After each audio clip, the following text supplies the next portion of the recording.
مختلف بدعات اور خرافات عروج پر تھی، ان میں ایک بدعت سجدہ تعظیمی بھی تھی۔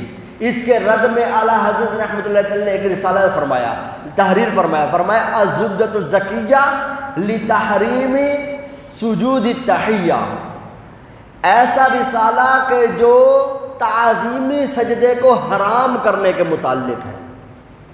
یعنی آپ نے رسالہ تحریر فرمایا اور اس رسالے کے اندر آپ نے متعدد قرآنی آیات، 40 احادیث اور 150 فقہی عبارتیں درج فرمایا کہ سجدہ تعظیمی حرام ہے۔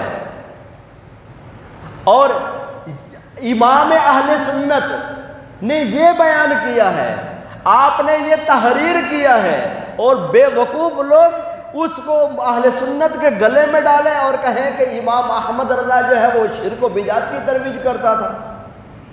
اگر